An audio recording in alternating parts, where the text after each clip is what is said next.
I clearly wasn't over it because I had like a physical reaction to things like. Did it feel like a breakup? Yeah, I mean, it kind of was a breakup. It's like a public friend breakup. That's really hard because one of my pieces of advice to all of my friends when they go through breakups is unfollow them. Unfollow them. I couldn't even do that without being criticized. Wow. Yeah. Hello. The following is a conversation with my friend Annemarie, a YouTuber and podcaster. She was one of the original 4 members of a content house called Your Mom's House, based in New York, where they shared their lives as roommates and as vloggers and content creators. I first met Annemarie last January when I did a piece about that content house, especially as they were blowing up online. 4 friends living together, creating content together. What could go wrong? Well, a year on, that content house no longer exists, and there was a fair amount of online drama about the whole thing. So I had a conversation with Annemarie about her perspective on what took place, her regrets, what she feels she learned. I found the whole thing very fascinating from a human psychology point of view. We also touched on lessons learned in our 20s and how social media affects us. I will leave links to Annemarie's YouTube channel and her podcast in the description or the show notes. Now, before we dive into the conversation, usually I thank a sponsor, but this time around, this episode is brought to you by me. I'm extremely excited to announce that after over a year working with my brother and the rest of my team, my new post-production masterclass on how to edit and animate videos opens for the first time ever, end of April 2023. It is only available for a limited time and to a limited number of people. So if you're watching this after that, but you are still interested in checking this out, you can go to fxfcourse.com to find out when it'll be available next. I'm going to share with you a little snippet of the trailer right now because I'm so excited, and I'll leave the full thing at the end of this episode. I hope you enjoy. Listen to what the edit is telling you. There's a feeling of excitement that starts to bubble up, and if you don't know where it's taking you, even better, right around there, something clicks. This isn't a course on how to be a YouTuber. Movies have a grip on us because they transcend the limitations of the world that we live in. I'd like to teach you how to do that. It's an exercise in imagination. Whew. All right, let's dive into this conversation.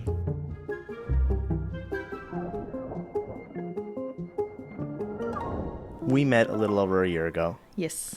When I visited your mom's house. We met on the internet. Where we were living. Yeah, we met on the internet. One of the things that came out of that conversation was like an exploration of the idea of privilege, right? Which seemed to have struck a lot of people. I was really impressed with how straight on you embrace the topic.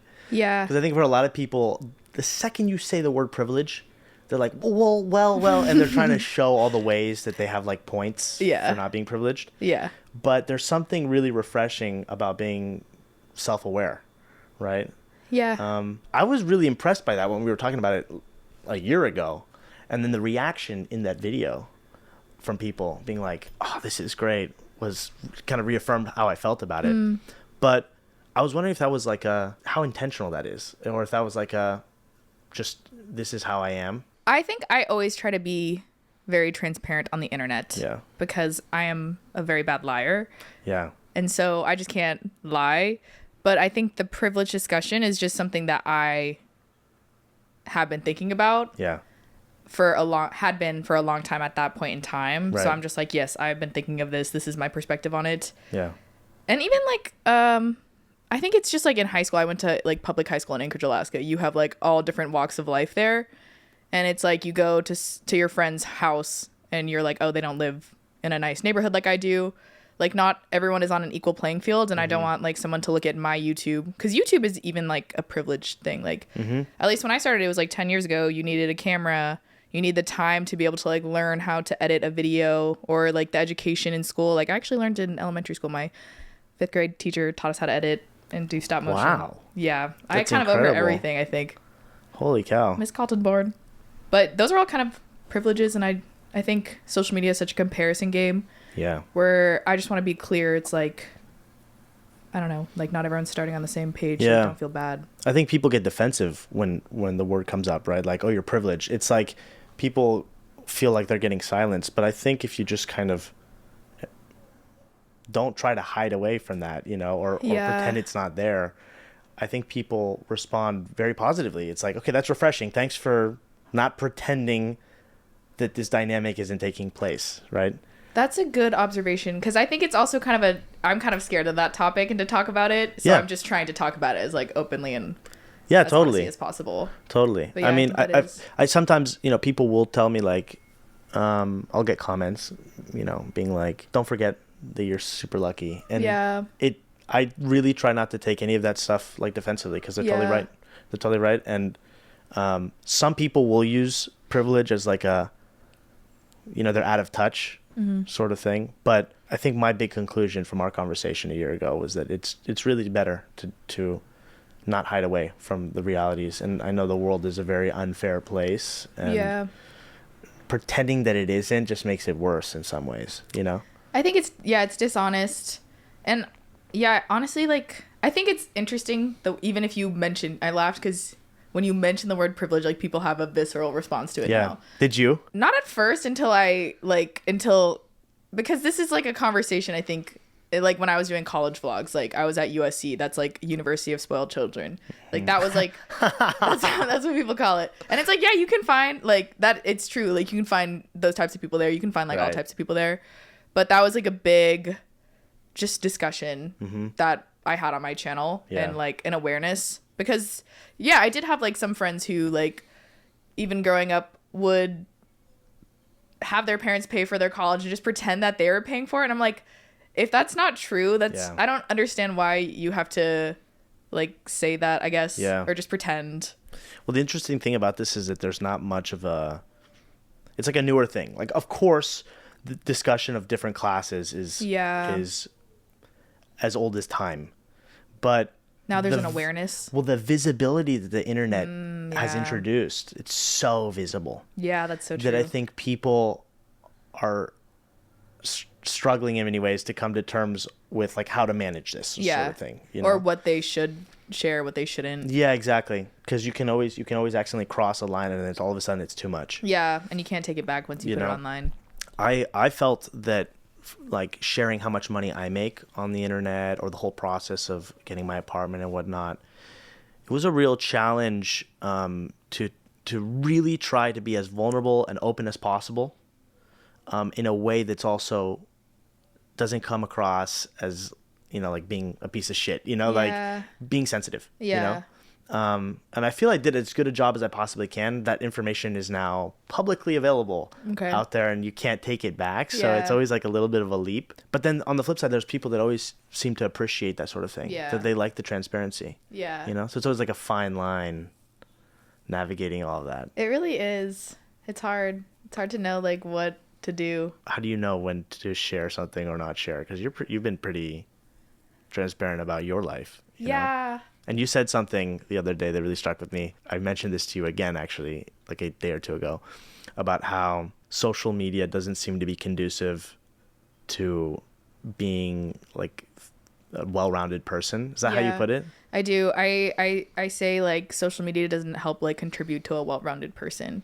How did you come to that conclusion? Because it's a really interesting idea. I think just through observation, because I don't think that's true for all aspects of social media. Yeah. But I think that there is an aspect of social media, and it's just you're trying to build, like, there are very good skills that come out of it. Like, you should be able, I think in this day and age, like, you need to be able to communicate on maybe a large scale. And if you had to do that, how would you do it?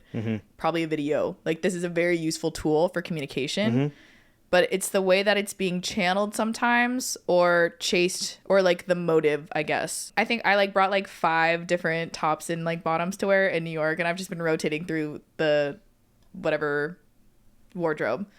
But for like social media, if you're a fashion person, like you're trying to gain all of these clothes, like just like maximize so that you can like maximize the output of what you're trying to show. Maybe that's a poor example, but it's like what... Yeah, basically you're incentivized to go deeper and deeper and deeper into the one thing that you're focused on. Yeah. Is that kind of what it is? Yeah. I have felt sometimes that if I'm not careful, it goes from I'm living my life and I tell stories based off of that to my life is revolving around these videos that I'm making. Exactly. If we're trying to learn something or experience someone's art. Like an artist needs like life experiences, and if you're just like feeding an algorithm like every single week just to like feed the beast, then you don't even know what you're experiencing in life, I think.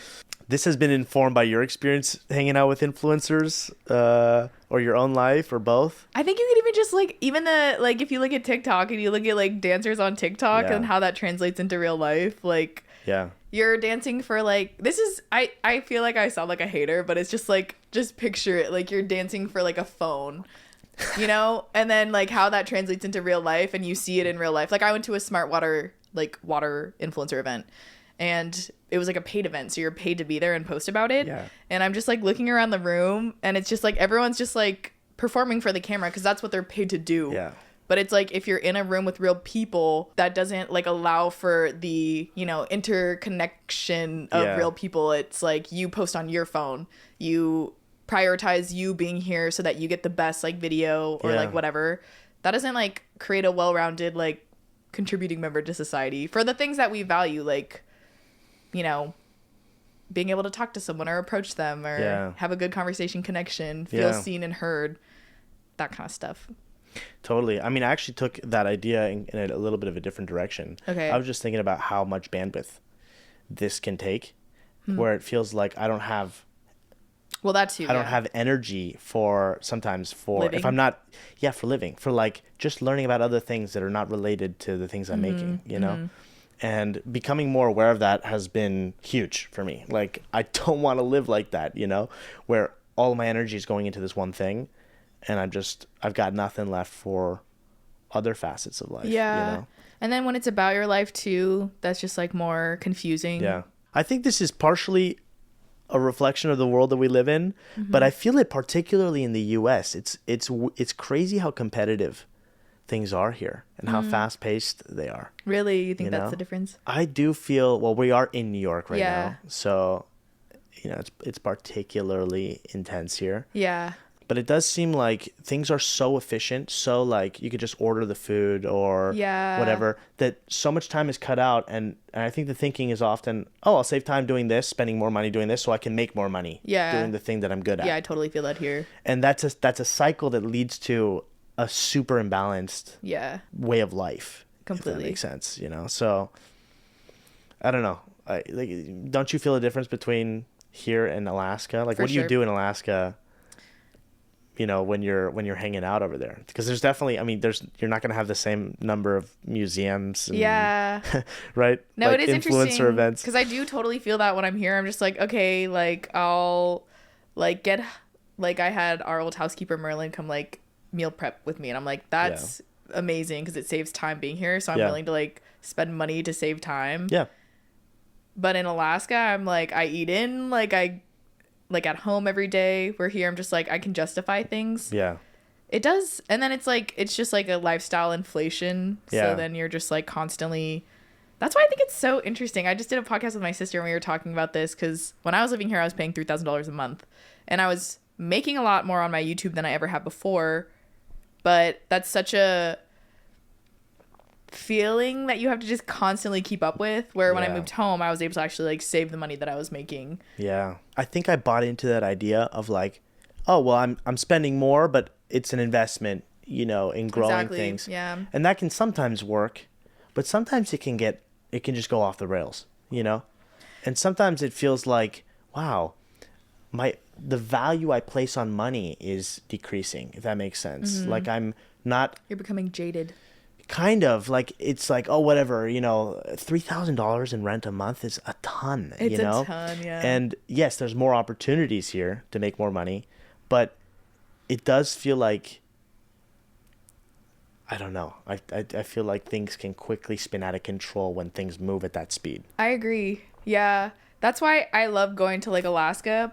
It's really confusing to me though, because I sometimes feel like I'm living in two worlds, and I think it's good because I can always, when I'm home, I'm like, oh, this is a life that I could live for the rest of my life and be happy. Like, and home is happy. Alaska. Yeah. But then when I'm here, I'm like, oh, this is a different, pretty much a completely different lifestyle, and I think you could maybe do both, and like I am trying to do both. But it's like here is like very career oriented, like But in Alaska, I'm like, it's so beautiful. There's like nature. I see the beauty in like friendships and like community and like nature and just adventuring and just being outside. It's a tough balance though. Yeah. I mean, can you imagine your life without having the Alaska element, like New York City alone? That's why I don't understand how people grow up here. It's so crazy to me. It's just, yeah, there's something interesting about that. There's so much in mega cities, you know, around the world. And yet somehow that feels two-dimensional because something about city dwelling orients you towards certain kinds of things and not other kinds of things. Yeah. Like there's this sort of invisible value that I'm trying to place my finger on right now on doing less, on like not rushing around all the time. And I feel like I can't help myself when I'm here. Like I literally feel my personality is different. I'm more high strung. Me too.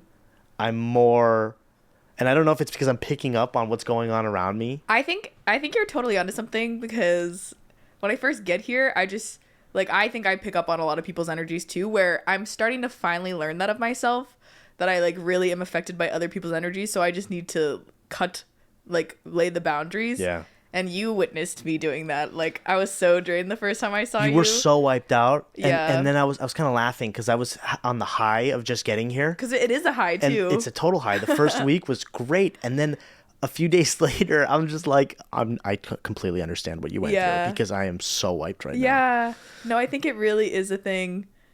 And I remember I was, like, taking an Uber one time, and my Uber driver, like, immigrated here. And he was like, you need to get out of the city like every 4 months because it really weighs on you. I mean, I think you need to have at least one weekend per month, you know, getting out of a big city like this. Yeah. I don't know. I just feel like it's very hard for me to unplug while I'm here. Yeah.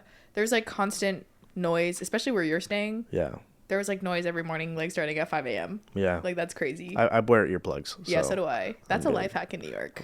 Yeah. You just need one too, because then you can like put the other ear on the pillow. I just do one usually. What the heck?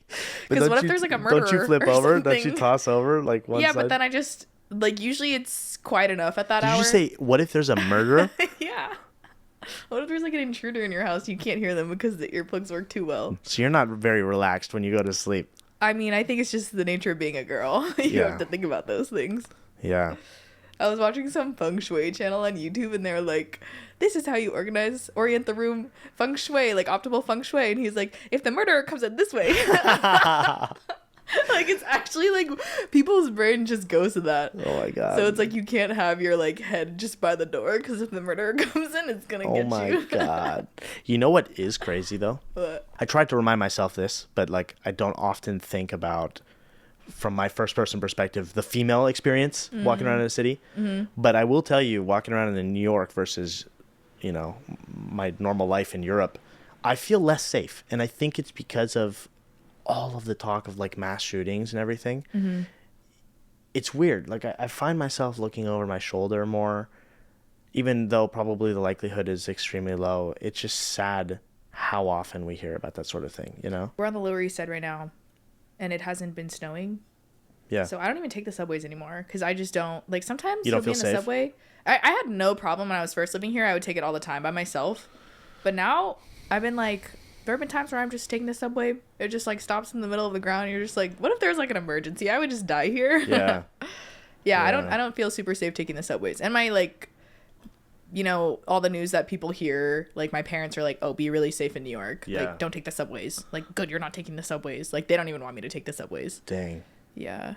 You have to be very aware, I think. And it's crazy to me that it's a trend right now. Like the Apple headphones. I didn't even know that they're Apple headphones. People are just like walking around with them like in the city because it's like a fashion statement. But I'm just like, how are you aware of your surroundings? My sister will do that too, where she'll just like listen with noise canceling headphones. Wow. Very main character energy. Interesting. But I'm just like, you need to be aware of like somebody could just what's plop happening. them off your head. Yeah, or just like you need to be aware of who's around you. Like bikes come and go all the time in New York. You have to be like aware of the Yeah. It is dangerous out there. Like I have almost been hit by a car. Yeah. Like, or if you're biking, you need to be aware of like when the cars open their doors. Everybody's just so rushed here. It's crazy. That is kind of what I like about it though too. Okay. Because I come from like Alaska and I'm like, I just need to do something. Yeah. And then I can come here. I love that people are walking fast with purpose. Yeah. Yeah. That's the flip side, the Yeah. positive, I think, of being here. Yes. So let's rewind a little bit. You're now living alone, Yes. right? Kind of in like short-term spots, popping around between here and Alaska. Yes. But a year ago, you were not living alone. You were living in a content house. And a lot has happened since I was last here in New York when I did a piece on the four of you guys living together.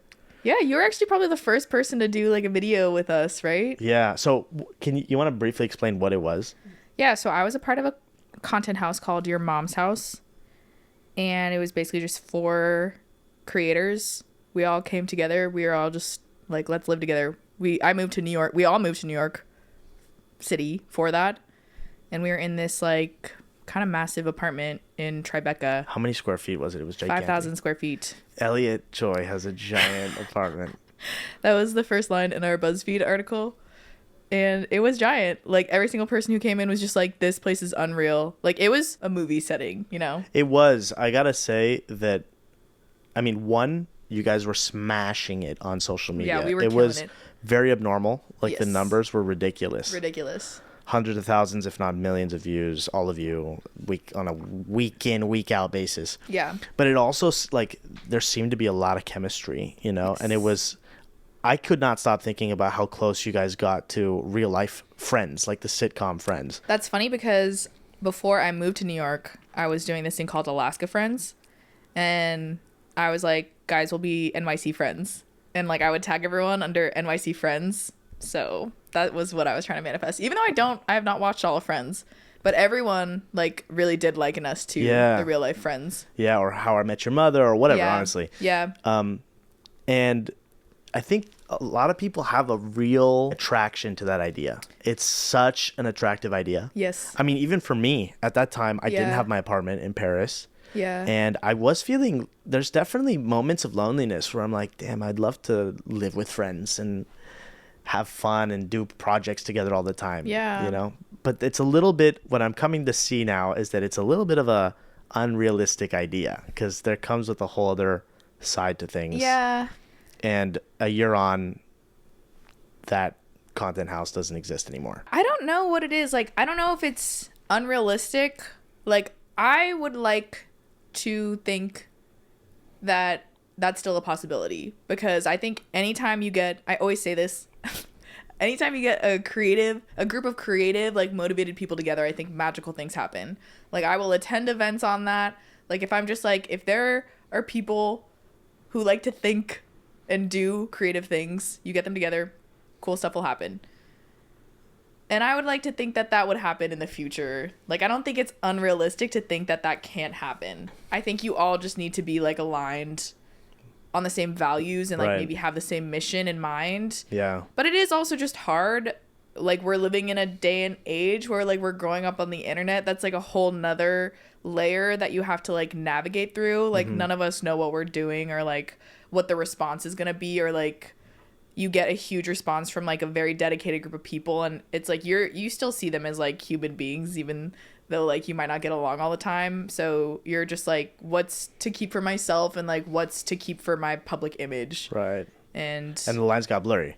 Yeah, I guess. So yeah, like, I mean, the internet put 2 and 2 together and could see things got a little bit rocky. I feel like that's fair to say, right? I don't know. Like, it's Do you not feel like people put 2 and 2 together on what happened? No, I don't know. Like, it's hard because like I'm one of my favorite like quotes that I read from this PR book that I read one time is perception trumps reality. So it's like sometimes I just don't like, I think you have a perceived idea of what's gonna happen, and then you have like an idea, you kind of see what's happening too, but it's still always like a perception because you can't really gauge when it's on the internet. Yeah. And it is, what you guys were sharing was curated, right? It was what you wanted to share ultimately. Yeah. So you say magical things happen when you put ambitious, creative people together. Yeah. What do you think went wrong? Was it just like you guys kind of didn't have the same values, or did it just run its course? I think maybe it does come down to like what page was everyone on, and what page did they want to get to, and that wasn't the same page maybe not even the same book. I don't know. Maybe that is a values thing, or just like a goals thing, or just like even an understanding of like group. Group is very interesting. Like when you're a part of a group, Yeah. that is like a very interesting dynamic to be in. Yeah. Because it's like, as a group, one member of the group represents the entire group. And so you have to be like pretty aligned and very communicative on like what you're trying to represent. Because if it's not what you're trying to represent, it's still reflective of you. Yeah. And if like that's something that's important to you, then it's like you need to make that decision. Yeah. Yeah, it's really tricky. Like when you're in a group, you do have to sort of renounce your individual identity at some level, right? Yeah. Even in relationships, like I see this in couples a lot. You kind of have to like you function as an entity. Yeah, I mean, this was like an explosive time for all of you in this content house. Yes. Do you have any like what are your biggest regrets from this time, or do you have any regrets from this time? Biggest regrets? Any regrets? I don't want to be like, I don't want to say I don't have any regrets, because I think we all probably needed to learn some lessons in that, and I think we all learned whatever we needed to learn. So I don't think there are any regrets. Yeah, I don't think so. What did you learn from the experience? So much. I'm so digging right now. This is stuff I try to like force out of my brain, so I'm just going through the depths of it. Yeah. What did I learn? You tried to blot out a lot of it? I don't know. I think it's hard when you're on the internet and you're just trying to do something completely different, and you're starting like a new... I actually talk about this to like a lot of creators who feel like stuck in whatever content they're doing. So for me, I was just like, okay, I'm not a part of this group anymore. Like I have to figure something else out. Yeah, and this was this was your decision. I mean, it was like a Group decision. yeah, like it was just like the next thing for the group that was like happening. I don't know, but I do think I learned, like, I think that was a pivotal point in my life, because that was only 6 months. Like, people get confused on how short of That's amount of time that is. And I also think that the internet is somewhat delayed by 3 months. Wow, interesting. So like people don't really catch on, like, because I was like going through whatever my experience, and then people don't really know what's going on until you like kind of start to show it, or start to like reveal what's happening, or like, okay, Annmarie's leaving now. Then people are like, what? Right. But I learned so much. Like I learned that, like I learned from the people there. I'm just like, wow, everyone, because a lot of the time, like growing up, being on YouTube for like my 11th year, like I didn't meet other people who were trying to do what I'm trying to do. Yeah. And then to be able to see and meet so many people, like building this huge community of just like people all trying to do the same thing, like that was very life-changing for me. Yeah, there's something really powerful about surrounding yourself with other creative people. Yeah, just like seeing how they approach, like they never hesitated, like they were like, I'm a YouTuber. And I was like, I just got to a point. And that was a difficult leap for you to take. Yeah, because it's just like I hit it. Like I started in high school. I didn't tell a single person. When my mom shared that I got into the Beauty Smarties Showdown by 17 magazine, I cried because I was like, Mom, I didn't want anyone to know about this. Oh my God. Like I didn't want people to know. And like when my dean came around asking people where they were going to work, I was like avoiding him because it just like wasn't a thing, you know? But now it is a thing. So that's cool to even just like see that like people are like actually pursuing this as like a real legitimate job. Yeah. So that was cool. I met a lot of people. I met you. Yeah, I guess. Yeah, that did come through that. Yeah, I met a ton of people.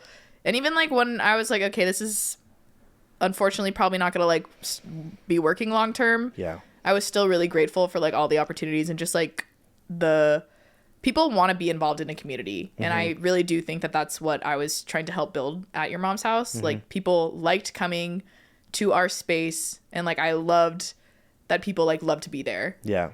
And when you're building that kind of environment, people just come to you. Yeah. And so I met a ton of people. And that was like, really cool. Yeah, really cool. It is cool. But, you know, I think the idea was brilliant. But, I think but the execution, it's not like you guys didn't do a good job. I think it's just really hard. Really it's hard. Seeing Groups the behind really the scenes, really hard. Yeah. You all, for this to have lasted longer, would have had to be so aligned on everything. Yeah. And it's so difficult living and creating with the same people all the time. Yeah. Know? you know? Yeah. And so much of this work is figuring it out as you go, right? Things change all the time.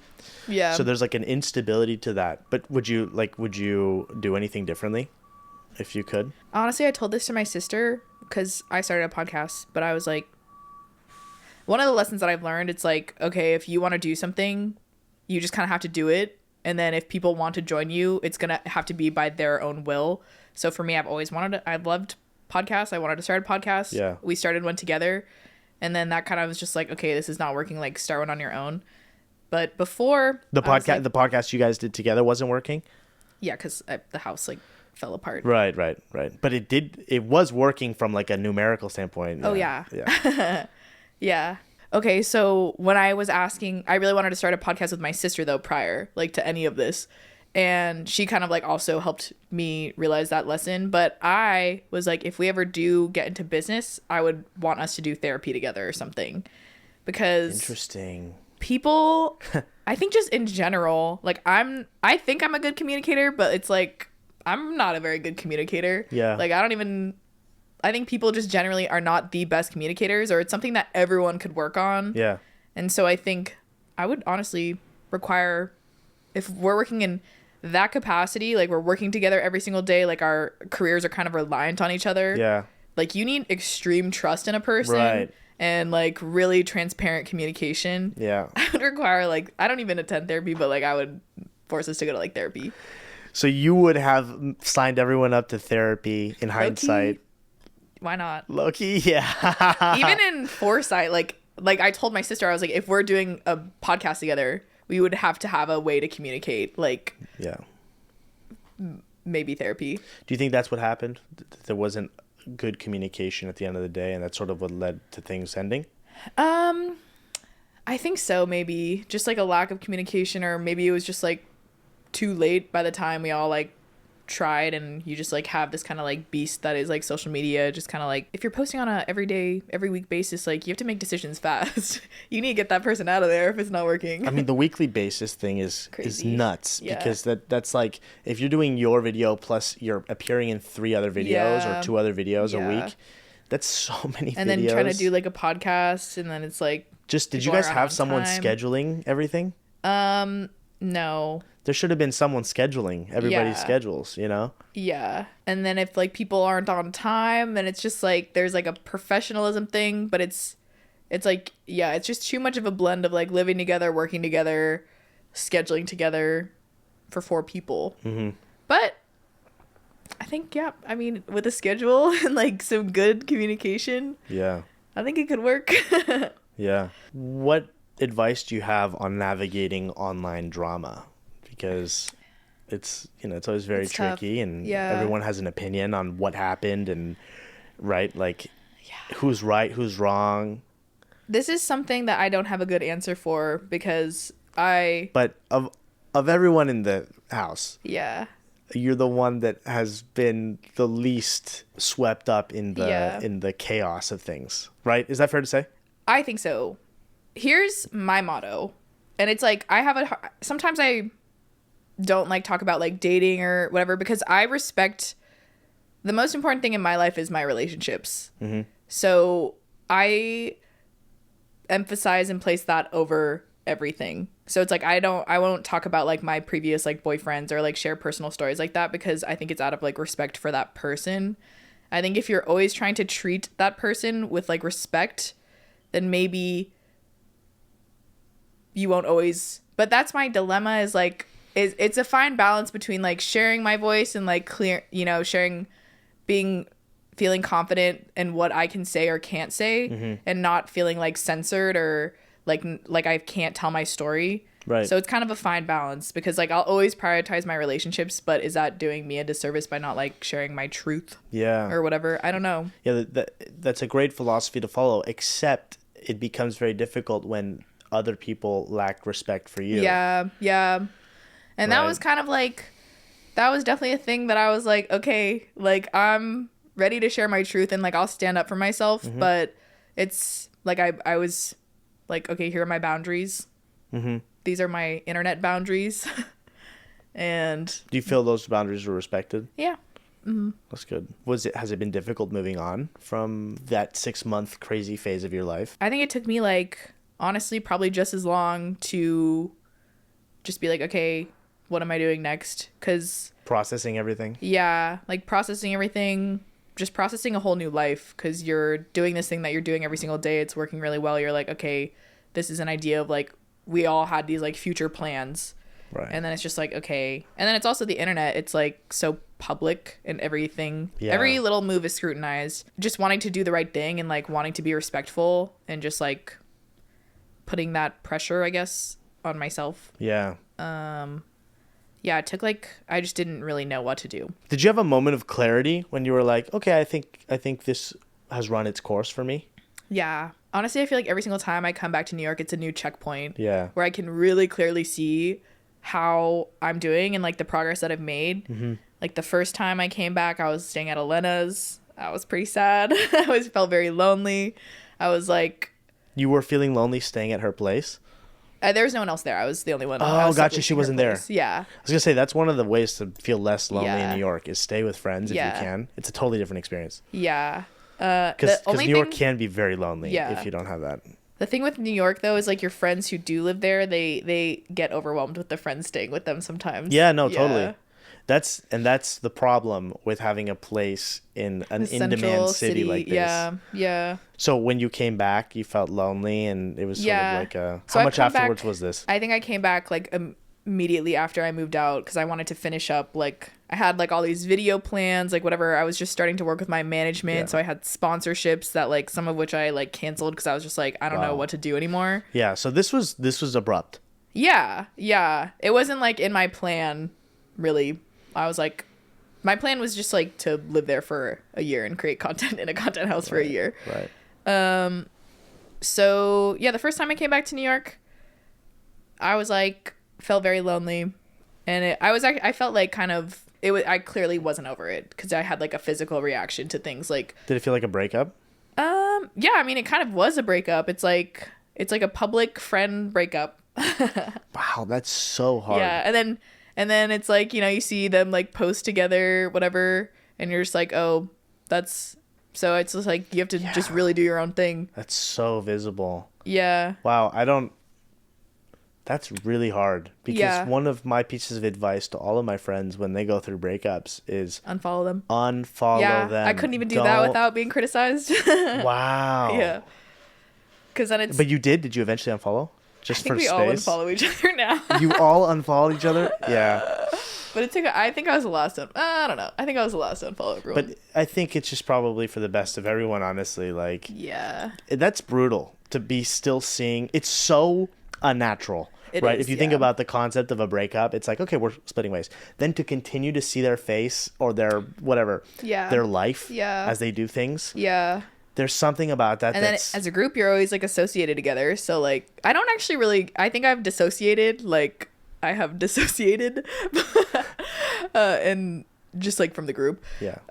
So I don't get that many comments about it, but like for a while, like you're just grouped in. So it's a lot, like, especially if that's like your career, you're trying to, I don't know. I think I kind of took a break, so I didn't see it as much. And I like disabled comments for like a few videos because I was just, I don't know. I thought I was in a very fragile place. I was like, this will affect me and I don't have the capacity. Yeah. Yeah. Yeah. So it was like 6 months of kind of processing. Yeah, I would say like that seems long and very drawn out, but like probably like at least 4 to 6 months. Wow. And I would look back on it and be like, wow, how am I still like kind of sad about this or whatever? There's no timeline for it. It was a big thing. Yeah. But I feel like this time coming to New York has felt very different. And it's just like, I really feel like I have like my own life here and like it feels like home, like again, where it took like 6 months to get there. And how did it get there? New friends, Yeah, every single time I would just like, you know, say yes to like different friend groups, like different hangouts. Like, so now, like I was here December staying at the place that you are. And now it's like December, I had like a Lunar New Year party. Oh no, I was here January for a week staying where you are. I had a Lunar New Year party to go to. Like, I don't know. It's not that like those things are important, but it's actually like people that I want to spend time with who are, it's just like a new group and a new life, which is just weird because at the time when I was leaving, I couldn't imagine that. I was like, I'd built my entire life in New York around this like one group, this one place, this one community.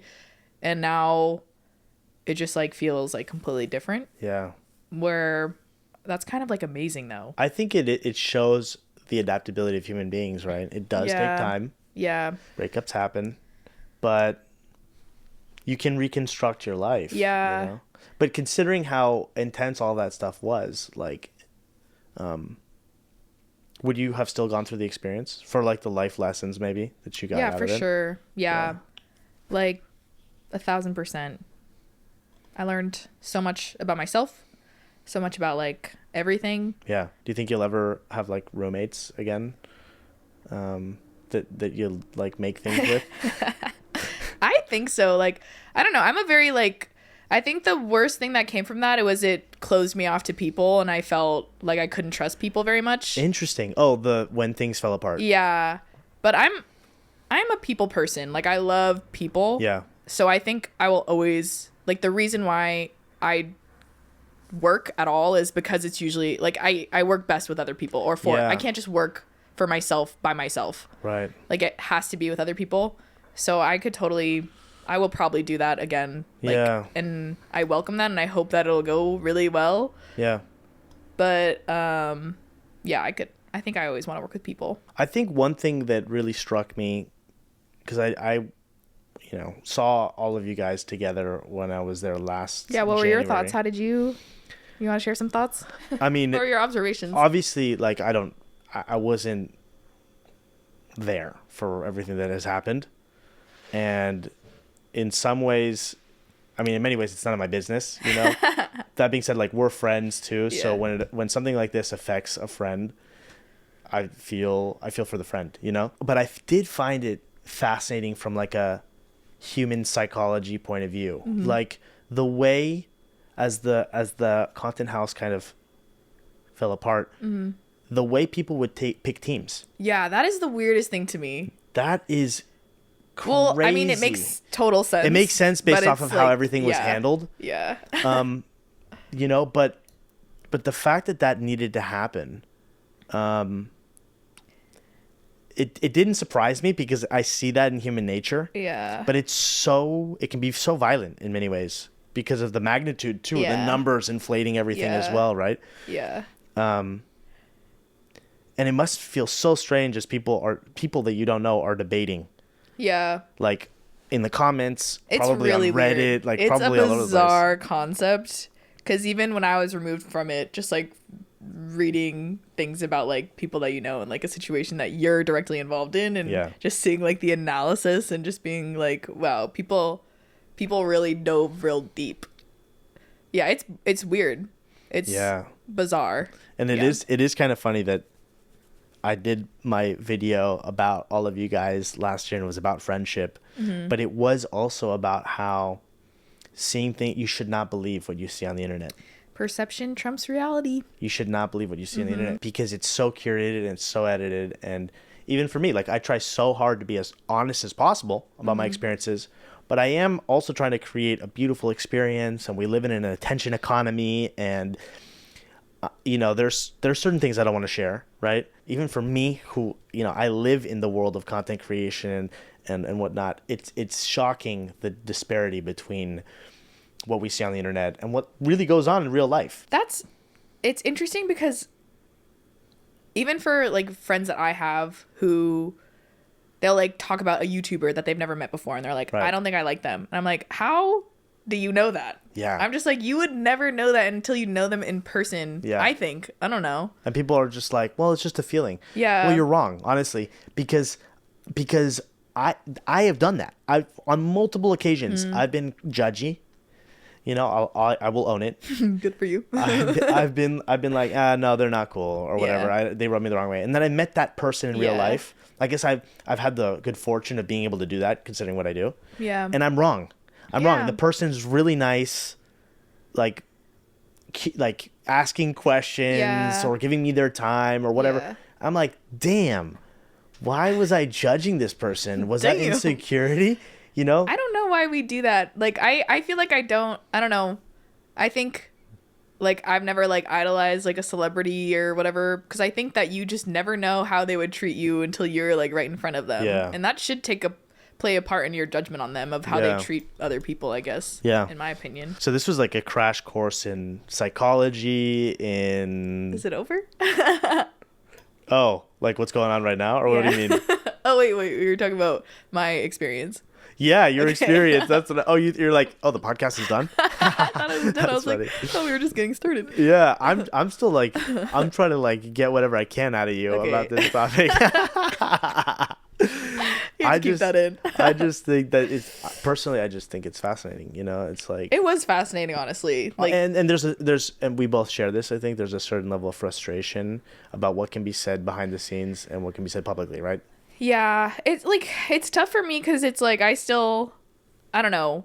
I'm trying not to manifest negativity. Like, I don't want that. But is that out of a fear of someone else retaliating? Like, you know, you become a target if you say something? That was like a huge fear that I had. Like, when I left, I was like, oh, these people, They're going to get you. yeah, like the mob is going to come for me. Holy smoke. So things Yeah. things really ended tersely. But that's not what happened. And like, and I do tend to catastrophize, I think, a lot. So maybe that is just like my own assumption, or maybe that's my negative thinking, and maybe I just need to be more like positive thinking and be like, it's a hard balance. It's really like, that's what I mean when I struggle to say, like, I don't know, like what's the balance? What do I feel comfortable with? Yeah. I actually had this conversation with my girlfriends, not about the house, just like about personal things, like, and what is okay to share.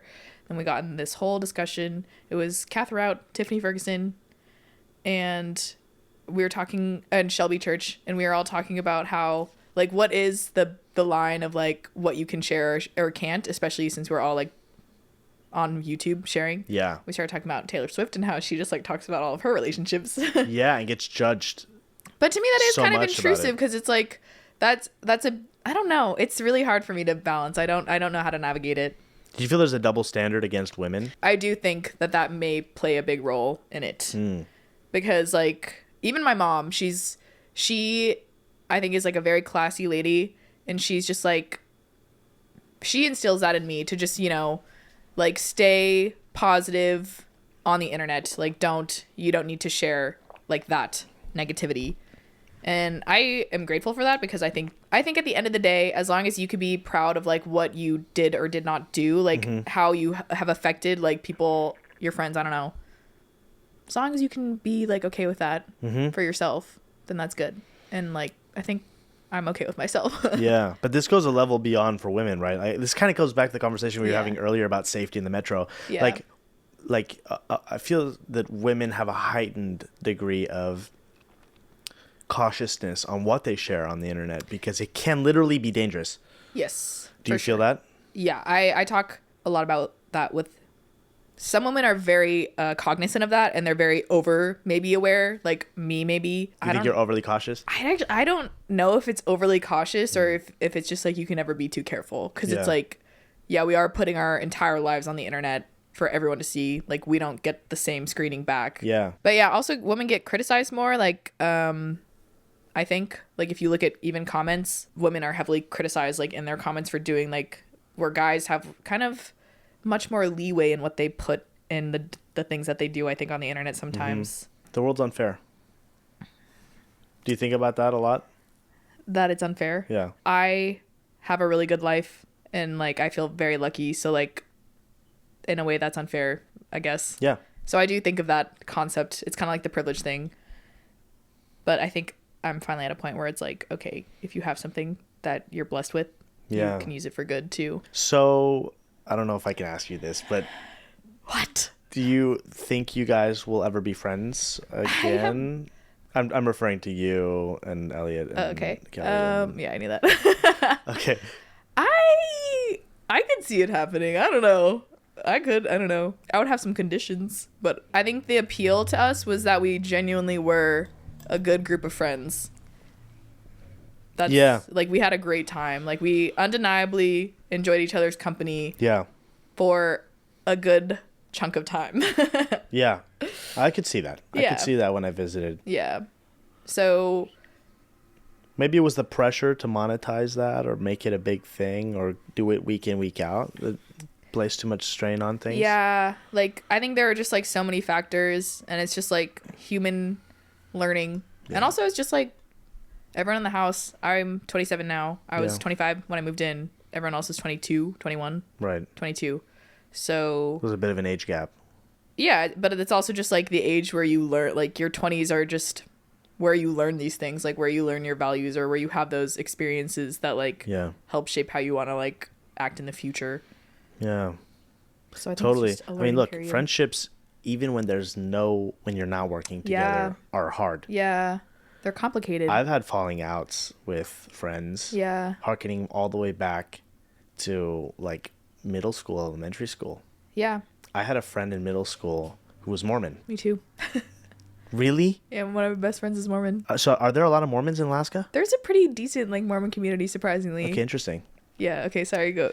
Well, just this is just a little anecdote, and basically, we were really good friends up to a certain point, like hanging out and we'd play video games together, or we'd like get on our scooters and like ride around or whatever. We're talking literally like elementary school. Yeah. But as I got a little older, I had my curiosities about life and philosophy and whatever, like dating and the restrictions of like the church. Yeah. Really made it difficult. Yeah. For us to stay connected, and that's not that friend's fault. It was just their values and beliefs. We're changing and evolving, right? Yeah. And this, I do believe, continues well into adulthood. I think we have this weird idea that by the age of 18, like you're kind of done. Like you're an adult now. That's it. You're an adult. That's insane. Yeah, that's crazy. Like I don't feel like the same person that I was when I was 22 or 20 or any other age. Yeah. I completely agree. I always think like, wow, I have lived so many lives in this one life. Because even going back and forth between like Anchorage and like New York, these are completely different lives. Yeah, totally. I will say my Mormon friend is extremely open-minded. that's a little bit in the minority. Yeah. Right? Yeah. And I'm not saying like if you're Mormon, you're not a nice person. I have done things in high school where she was like my best friend, and I was like, I don't want to tell you this, but then I would, and yeah, like I guess like some Mormon people would be like, maybe I can't be friends with you. Wow. But she was always like, I'm glad you told me, like, I don't know, we're like just peers in life, like just going through our things, and we have different lenses, but we have similar values, and that's like kind of the cool thing is we have like a lot of overlap still, even though I'm not like practicing Mormonism. Yeah. So are your 20s, does it feel like your 20s, how do you feel about how your 20s are going? What? I'm 27 now. Yeah. And I feel like I'm like finally the age that I've always felt. Like I think. Whoa, what? Yeah. That's interesting. Yeah. Why? Like, what does that mean? You always felt 27? I don't know. I always felt. You were a 4-year-old and you're like, I'm 27. I feel like I was born like a 40-year-old actually. Like I think I'll be 40 and be like, okay, now it all makes sense. Okay. Like explain. Maybe that is a weird thing to say. No, I think I get what you're saying, but you have to kind of make it a little more concrete. It's like, okay, so like a lot of my friends, like I meet a lot of creative friends who, as we were talking about, like, people my age, like didn't really see this as a world possible to be like a career. So some of my friends are younger. You're younger than me. Like I have friends that are like 22. You seem very aware of this though. You bring that up a lot. Really? Yeah, the age thing. Is it something you calculate or think about? I think the generational gaps are fascinating. But we're barely different in age. But I think that with social media and our world becoming increasingly digital, the lesser the age gap, still the more generational gap, even between like Gen Z, millennial, like the last years. Like every 2 years now is a new generation. Because you're in your own like little internet bubble where that's like a whole different world. So it feels to you that I'm from a different generation? No. But if I was like 22, it would feel like a different generation. Yeah, I think I know what you're talking about. It's not like so different, but it is like, I just think it's like interesting to observe. Yeah. It's like a different mindset. I think my 22-year-old friends see the internet and the world, their digital world, as their oyster, where people my age, like my friends, don't see it that way. Right. They're like, okay, I have an environmental science degree? What can I do in the physical world with this degree? Where like my friends are like, oh, I can email anyone in the world. And if I build something cool on the internet, I could just access anyone else, like more and more people. Right. Like, I think that's a difference. Right. It's like a mindset of like the internet and blending the physical and internet world. Yeah. Digital. So the life you're living now corresponds with the age that you feel. Is that kind of what you're saying?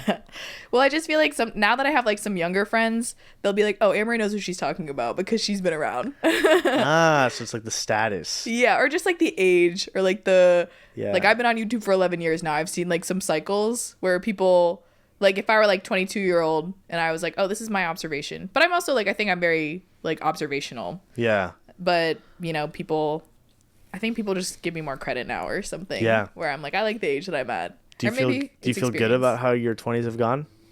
I do, yeah.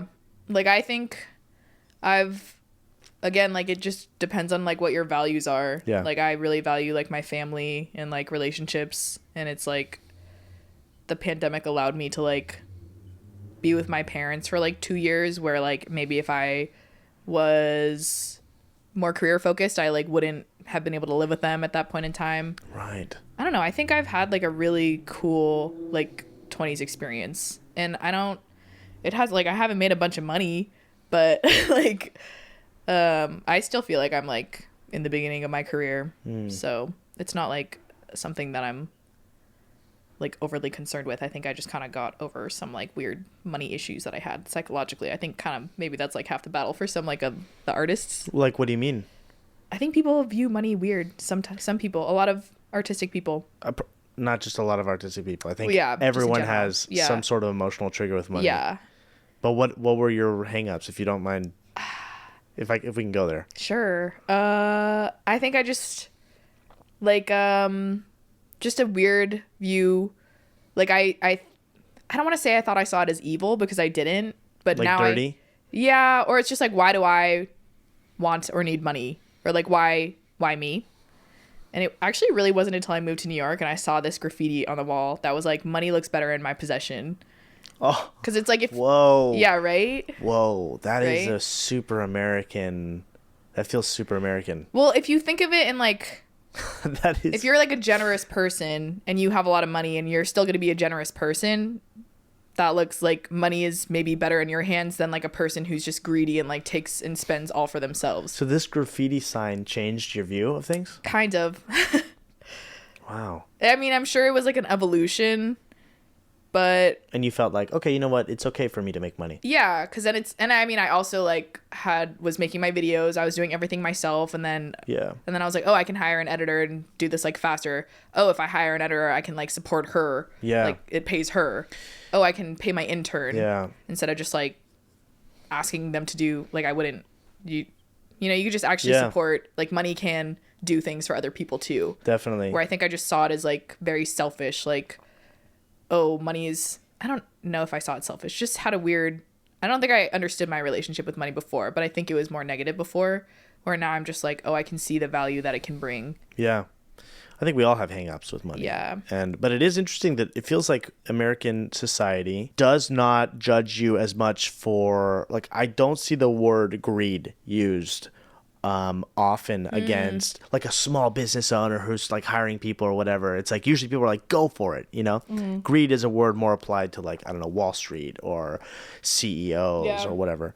But there's this attitude here in New York that I feel, and in a lot of the U.S., so not just here, all the East Coast, but many places in the U.S., you know, having grown up in the West Coast, same sort of deal. Yeah. It's like, go and get it. Go for it, you know? Yeah. So it's interesting that you had that kind of hang up with it. I don't know if that's like kind of not only that, it's like go and get it, and if you're not getting it, then what are you doing? Right. Yeah. Right. Exactly. And I mean, I think I was maybe even fighting that mentality so hard of just being like, I don't have to do anything. Right. But I don't think that's a good mindset to have either. Yeah. Yeah. Yeah. And on top of it, if you're going to spend time here in New York, like, you kind of have to. It's just crazy expensive here. So do you feel like you're going to have a long-term future here in New York, or is it like you're figuring it out right now? I don't know. Because living between two places and two places that are so far from each other is hard.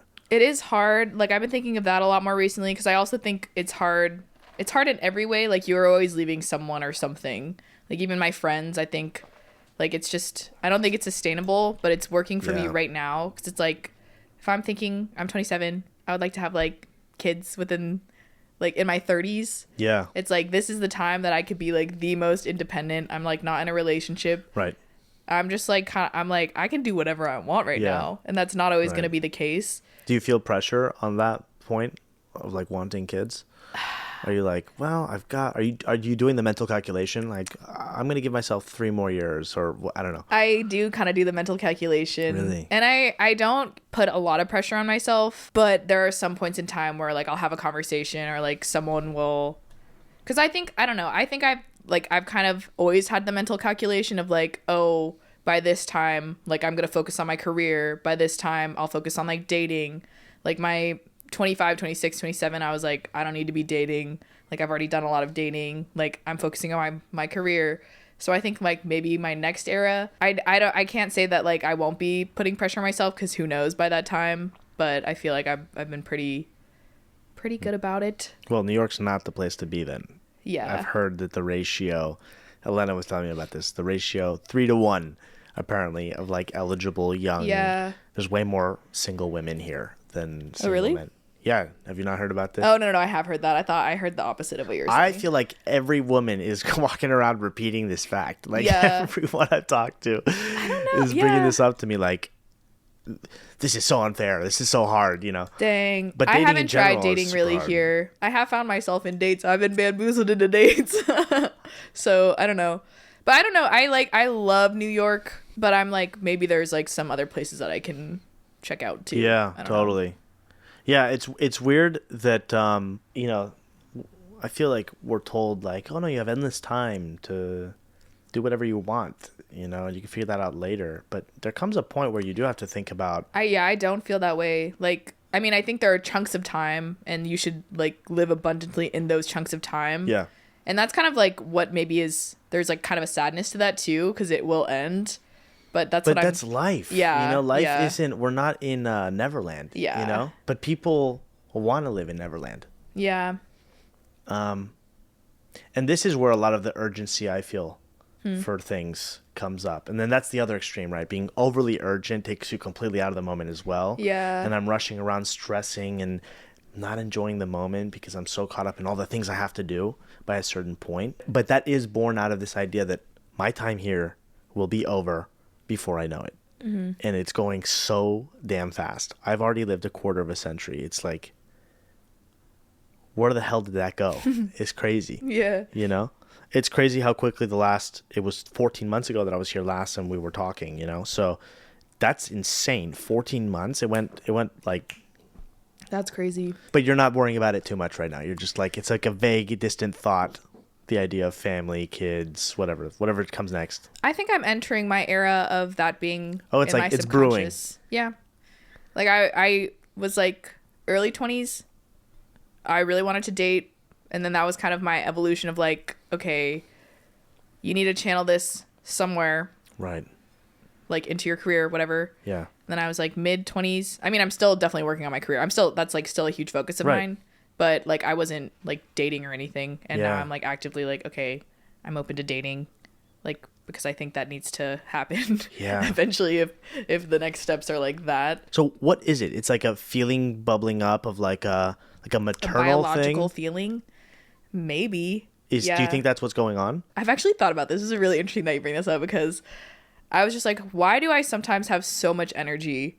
Like I walked 10,000 steps today before you came here. Mostly because it's like snowing and I love walking around in the snow. Interesting. But sometimes I just like have this energy that I'm like, I literally have so much energy I need to just go do something. So I'll like go on a walk, or like in Alaska in the summer I'll go like on a rollerblade, whatever. And I'm like, maybe that is because biologically I'm of the age where like I should be chasing around like little kids. Wow. So maybe it is. I have no idea. But that's just not my like reality or like right now. So I don't know. Yeah. You know, I'll tell you an interesting thought. It occurred to me very recently that children can add tremendous meaning to your life. You just realized that? Well, no, that's not like a new thought. Okay. But I'm seeing it more up close. Like I'm seeing how You're it can. getting baby fever. I don't know about that, but I have friends with kids. Oh, yeah. And seeing how hard they work, like how locked into what they're doing to provide for their family. There's sort of like a do or die associated. Yeah. I think Yeah. that I don't feel as a single dude Yeah. who just cares for myself, right? Like I Yeah. just have to cover my own bases, right? And my business and whatever, but like me, right? Mm-hmm. And there's sort of a vapidness. There's like it feels empty after a Yes. certain point. Like I can take care of myself, and then money beyond a certain point feels really empty, Yeah. because I'm not caring for someone, I'm not raising children, Yeah. and that really hit me recently. Like it really was a thought that I don't think I'm at this stage yet where I Yeah. want to have kids right away, but the idea of spending an entire life without children, and there are people out there that have no desire to have kids, and that's totally fine. Yeah. But for me, that's a bit sad, for me. Yeah. I don't know. It's like because I'm also in such an independent state right now.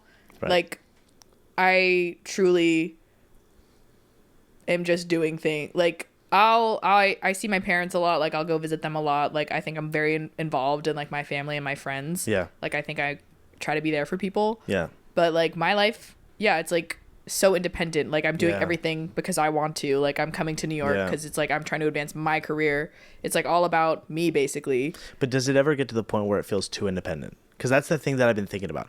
I love independence. Yeah. But there are moments Yes. where I'm like, this is a little too independent. Yeah, I think that I'm at that stage where I'm like, this has been really good, and I think I've needed this for like the last few years, but I'm like, is there an end to this? I don't know. But this is just like what I know right now so well that I kind of can't even imagine Right. that not being a thing, Right. which is like kind of the opposite side of the spectrum. Yeah. Isn't that so fascinating? Yeah, it's That weird. there comes a point where if you have that desire, it tips the balance. Yeah. And you go from like, independence is the most important thing I have to have, yeah. to I want to, like, I don't know, build something bigger or share it. But that's why you just live so many different lives in your life, you know? Like, Yeah. just such different, so different. Yeah, totally. So a lot of women follow you and your life, right? And guys, And guys, oh, what's Yeah. the split? I actually have 55-45. No way. That's like me. Really? It's like, I think it's slightly more guys than Really? women, but Wow, that's interesting. it's rare though, because I think usually for guy content creators, it's dudes. All guys, yeah. And for women, Yeah. all women. That's fascinating. I'm actually so impressed. That's cool. Yeah, not a lot of people have pretty split audiences. It's very interesting. So I guess, I don't know, do you have advice that you'd give to someone in their early 20s? Like, we're both still navigating our 20s, but talking back to your 21-year-old self, let's say. I feel like I do give advice a lot to like early 20-year-olds. It feels like it, which is I kind of do. what inspired this question. What advice? Don't go to college, or I don't know. No. Go to college. I mean, I would say like relationships, really, I think you will never regret prioritizing relationships. This applies to your mom's house era. No, I think I've always prioritized relationships, and like it's weird even growing up because like I have a whole life in New York, but it's like I still have a whole like life from like Alaska, and it's like I was texting my like best friend Rachel today, the Mormon one. But it's like I have, like they can always, I don't know, like, and she still like she'll just text me sometimes out of the blue and just be like, Yeah. it's just like something that I like really needed to hear that day or whatever. It's just like that's invaluable to like have Yeah. those things. And then if you do have like a situation like your mom's house, like whatever, then you have like the people that have been there for you, like to support you. To bounce back. Yeah. Yeah. Like I feel like I'll always have people to fall back on because I mean, even in your mom's house era, you were investing in those relationships, right? yeah, exactly. And sometimes it doesn't work out, Yeah. right? Maybe that's the next thing is like we're talking about like women and draw boundaries. Like that's my biggest like learning from maybe this month, but maybe like further. It's like it could be hard to draw boundaries sometimes, but draw your boundaries and stick to them. But also communicate your boundaries. Yeah. How do you draw boundaries? How? Yeah, I saw how you did it. How did I do it? You tell them. Well, you were kind of like, I'm sorry, Nathan, but I can't do this or whatever. Like, okay, give a backstory.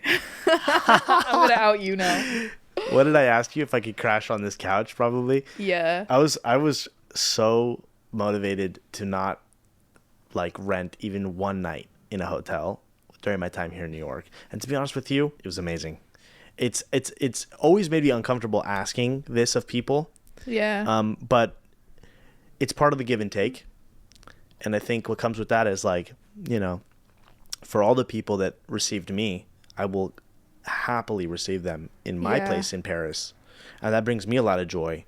Yeah. No, I understand that because I host like a lot of people. Like I'll bring them to Alaska. But for this one, I knew like I had seen the place. I was like, this is a small place. Yeah. No, it was good. It was good. Yeah. It was good that you said no.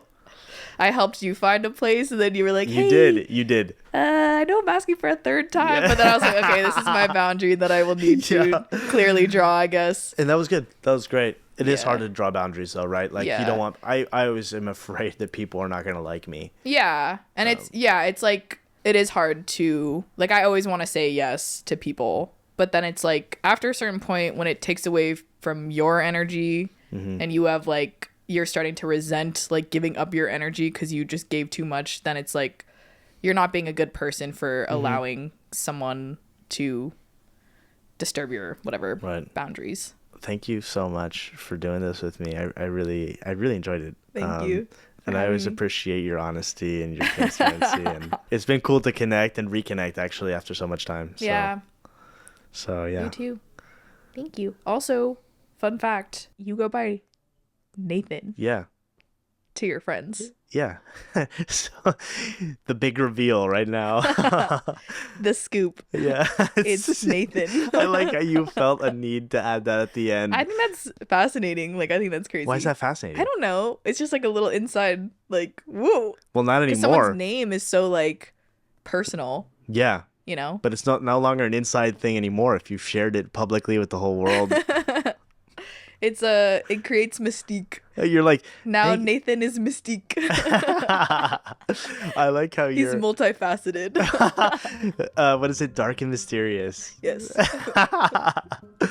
That's funny. That was a conversation with Annemarie. I hope that you enjoyed it as much as I did. I will leave links to her work as well as ways that you can support this podcast in the show notes or the description. As I mentioned at the beginning of this episode, my new post-production masterclass, Frame by Frame, launches for the first time this April. You can click the link in the description to sign up for future updates. And as promised, here's the full trailer if you're interested in checking it out. Once upon a time, I felt invisible.